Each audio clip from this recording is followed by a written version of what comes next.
you doing? We're actually learning how to plant over here and stuff. I live in Portugal right now. My land somewhere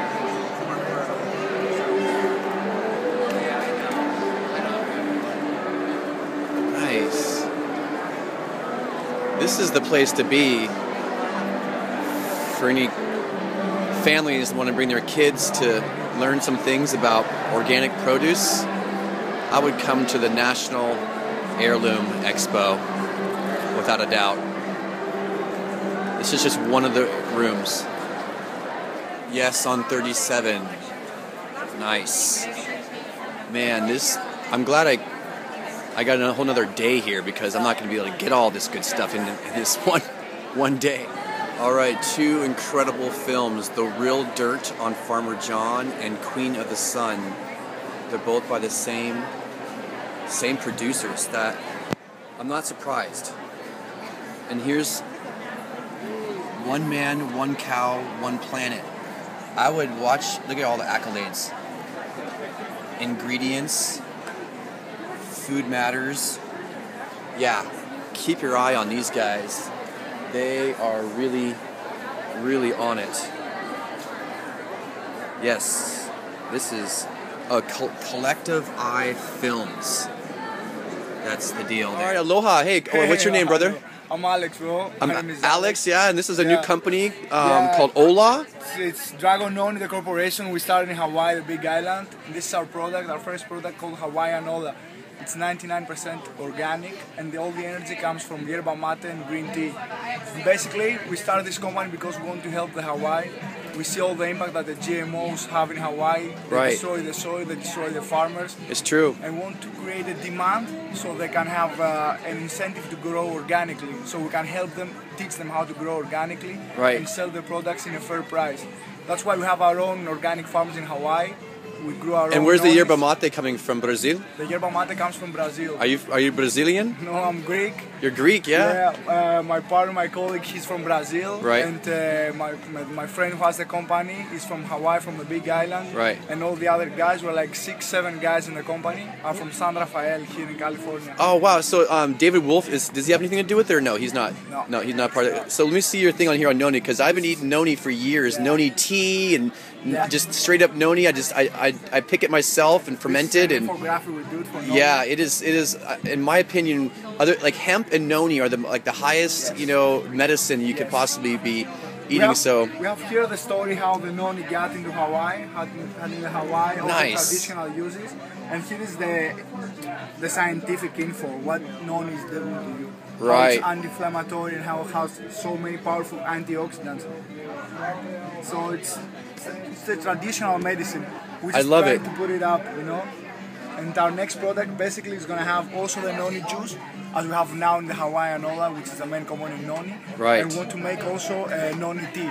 We're going to get all the leaves, make a tea, and put also the organic noni juice inside. And are you guys always going to be using the yerba mate as well? I mean, yeah, yerba so mate. So that the combination of the both. Yeah, when we have caffeine inside, everything we do is organic. Right. So when we have caffeine, it's going to be basically from yerba mate and maybe green tea, as we have in Hawaiian Ola. Yeah. And in the decaf versions of our product, noni is going to be the main ingredient. Our company is based on noni. It's based in Hawaii. Yeah. We want to help the farmers that grow organically in Hawaii. Yeah. That's why we started, man. Well, I tasted it, and as people who know what noni tastes like, it can taste pretty awful just by itself. But I have to say that combination.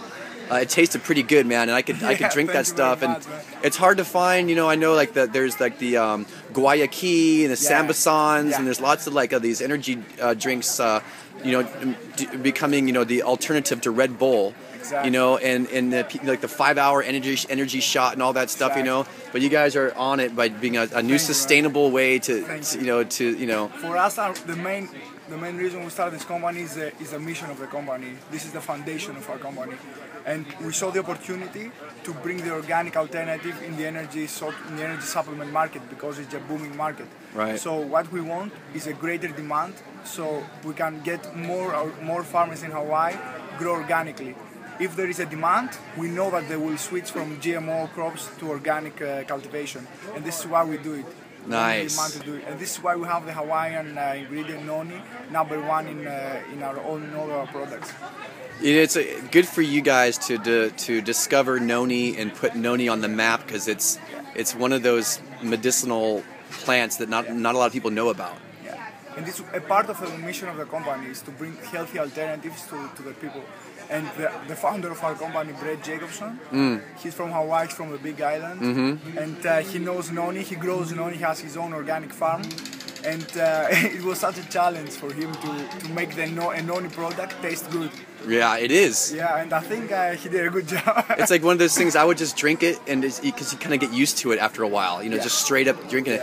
But one of the big things about it that not a lot of people know, I don't know if you're aware of this, but it's incredible for the women's menstrual cycle.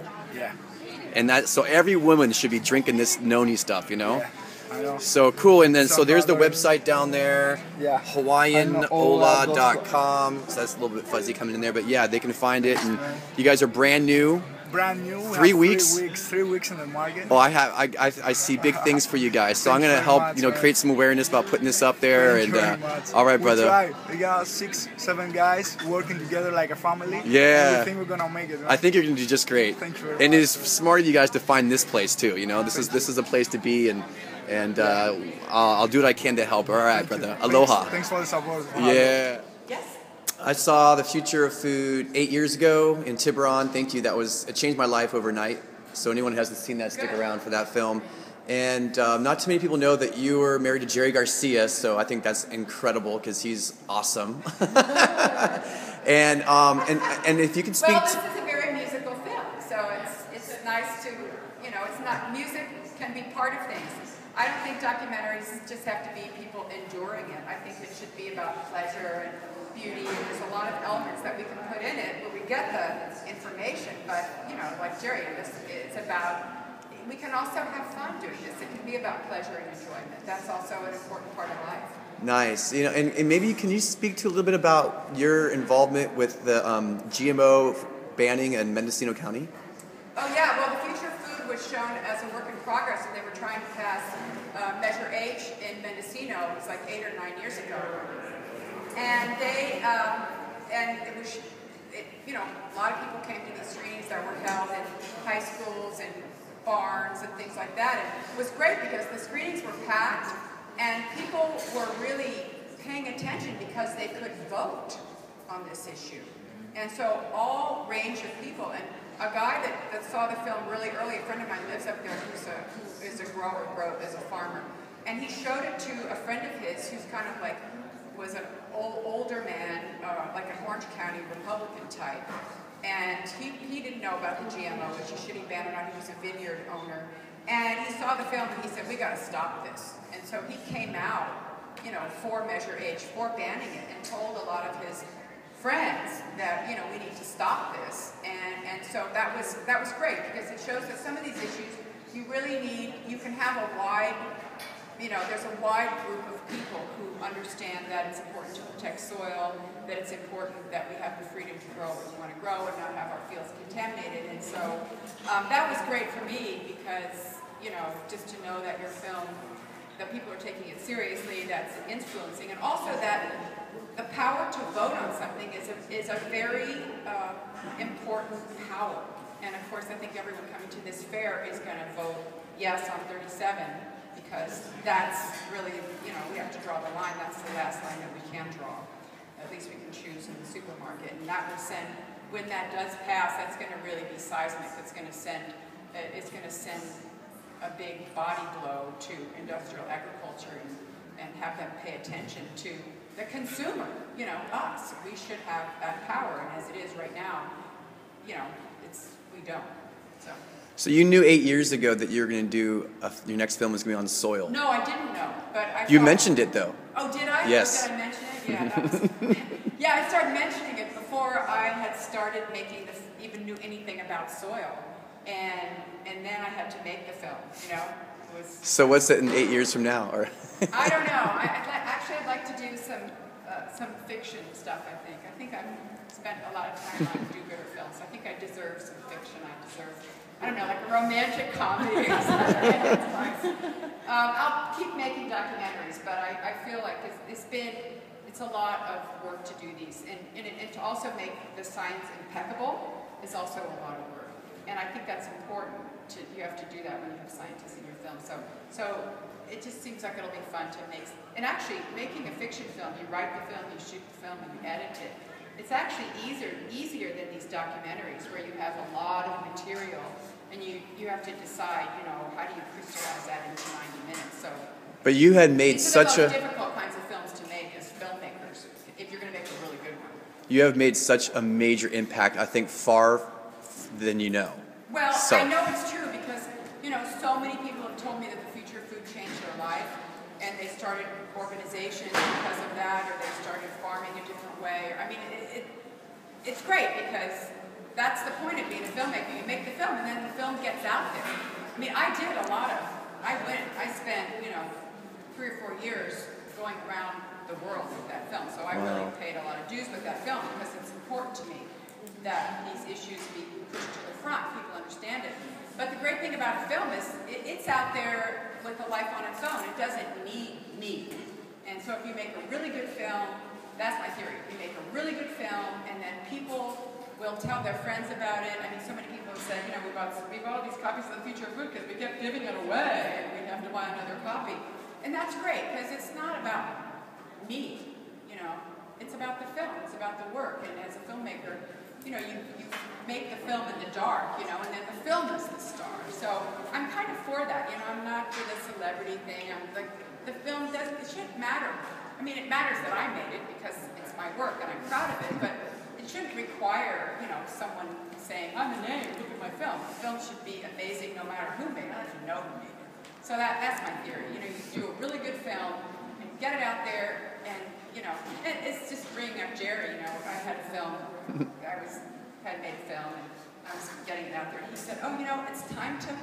He said it's time to comb its hair, tie its shoes, straighten its shoes, and send it out into the world for a life of its own. It's like a little film out there. So that's fun. That's a good thing when you make something, and then everyone you made it with is proud of it, and happy, and it's out there. Yes? What was the name of the scientist or professor person that said Roundup kills mycorrhizae? It might have been Elaine Ingham. No, it was a gentleman. And here? In the film. I know. Michael Hansen. Dr. Michael Hansen of Consumers Union. Yeah, he's the chief scientist for Consumers Union that puts out consumer reports. He's amazing. He's a complete heavyweight guy. I mean, he really single-handedly has, he goes up against these people all the time. He's like a super genius, like a super brain. You can quote all these studies, but he's out there all the time, in Washington and all over the world, really pushing to do the right thing. And they know, he shows up, they're like, oh no, here's the guy who has all the answers and knows all the studies. He's really quite amazing. He's very heroic. He's one of the top scientists protecting our food safety, and it's great. I would encourage you to keep on with the activism films and not go fiction, because there is, even though it's hard work and arduous, it is making a huge impact. Okay. I mean, there's so many things like hemp and water. I mean, know. People are always telling me all the films. You should do this next. I'm like 100 films that people think I should do next. Go for it. You need some art. There are a lot of people making activist films. I mean, granted. Yeah, yours are really good. Not great films, but they're good films, and they do the job, and good for them. You got to sell them when you're a filmmaker. That's one way. It's Right. not my way. I take 4 years, make it perfect. But I mean, it is important, and I think film has a role to play, certainly, because you get all the information together. People you could see this film, or you could take a beginning soils class. That's what one of the soil scientists told me.